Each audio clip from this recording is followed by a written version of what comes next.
Thanks very much, Chairman Grassley. If charges were leveled against the members of the United States Senate and they were accused of legislating, there's no evidence to show it. This is our 5th month of session this year. We've had 5 bills on the floor of the Senate. 5. I want to thank Chairman Grassley for this hearing. This is a bipartisan issue. This is one where Democrats and Republicans, through your leadership, Mr. Chairman, and others, can really bring a measure to the floor that Americans give a damn about: the high cost of prescription drugs. It's a real worry for people as to how they're going to pay for the things that they need to keep themselves healthy and to avoid some terrible outcomes. People in the United States pay the highest prescription drug prices in the world, the highest in the world. On average, 4 times more than people in similar countries pay for brand name medications. 4 times. Democrats took the first step to address this issue 3 years ago by passing the Inflation Reduction Act. It wasn't popular on that side of the aisle, but we passed it. Among other things, this law capped the price of insulin at $35 a month. It set a $2,000 limit on annual out-of-pocket expenses for seniors, $2,000 a year. Still a lot of money for a person on a limited income, but at least it's a figure that they can think about and budget for. And it led the executive branch negotiate with Big Pharma to lower prices under Medicare, something President Biden used to reduce selected drug prices by up to 79%. All that without a single vote from the other side of the aisle. But between those critical reforms, there's much more work we can do on a bipartisan basis.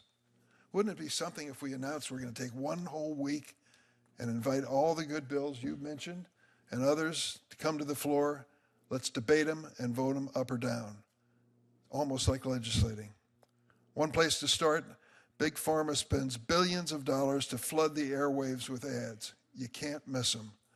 Patients tell their doctors they need drugs that they can hardly pronounce. Xarelto, congratulations, America, for being able to pronounce the name of that drug, so they can go skiing, golfing, and whitewater rafting.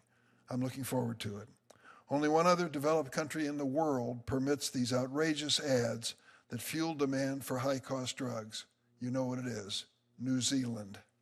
Chairman Grassley and I have a simple bill to require direct-to-consumer drug ads to disclose the price charged by the drug company. That's basic transparency to inform America. And it's been supported by President Trump and the Vice President as well. Well, we ought to pass it this year. Another area in need of reform is the topic of today's hearing: pharmacy benefit managers, or PBMs. Take any American at random on the street and ask him what the hell a PBM is. Do they make the drugs? No. Do they prescribe the drugs? No. But they're a key part of pricing those drugs in America. They're the service middlemen that extract colossal profits from patients, doctors, and pharmacies. The big 3 PBMs, CVS Caremark, Express Scripts, and OptumRx, dominate the market, control the flow of prescriptions for more than 200 million Americans, and people on the street couldn't even identify who they are. Over the years, several large insurers, PBMs, and pharmacies have merged, creating vast conglomerates that ignore conflicts of interest at the expense of the patient's pocketbook and health. They engage in self-dealing to steer patients to a PBM's preferred pharmacy, and they squeeze out small rural pharmacies, not just in Iowa, but Illinois too, with low-ball payments. PBMs also abuse rebates and fees to manipulate their formularies, ensuring that they, not the doctors, decide which drugs patients receive. Have you ever had your cancer treatment delayed while you waited for prior authorization on your medication? Thank a PBM. Have you been told you've reached a limit for the EpiPens you rely on to keep your child safe? Thank a PBM. So who is the cop on the beat? Isn't there a federal agency that can address these abuses? As it turns out, there is. It's called the Federal Trade Commission, and under the last chairman, they led the effort to investigate these abusive practices. The FTC even filed suit against the big 3 PBMs for their anti-competitive and unfair practices on insulin pricing. But in a brazen and plainly illegal move, I'm afraid this administration fired the 2 Democratic commissioners that stopped the progress of this case.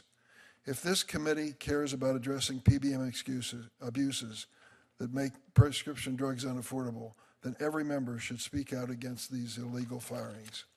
But enforcement's not the only answer. We need legislation. We need a legislative solution to address these tactics by PBMs. Better yet, we need a bipartisan, broad support for it. Congress came together, House and Senate, Democrats and Republicans, to craft a package to reform the PBM industry.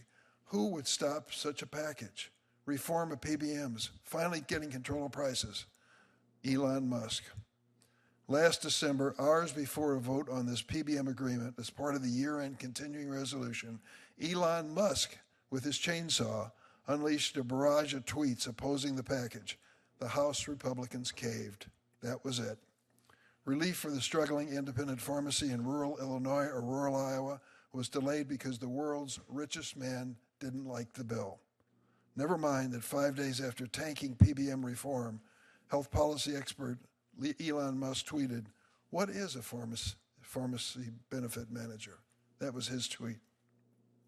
I hope today's hearing builds on the bipartisan package of patent and competition reform bills we advanced earlier this year. But if we want to deliver real relief at the pharmacy counter, it's going to require Republicans and Democrats to stand up to Elon Musk and his chainsaw looking to cut anything in sight.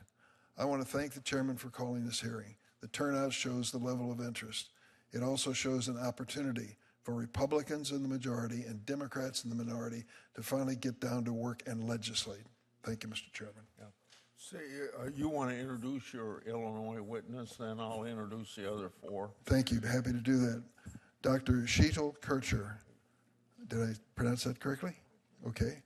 Medical oncologist and health services researcher at the Northwestern Medicine at Northwestern University Feinberg School of Medicine in Chicago.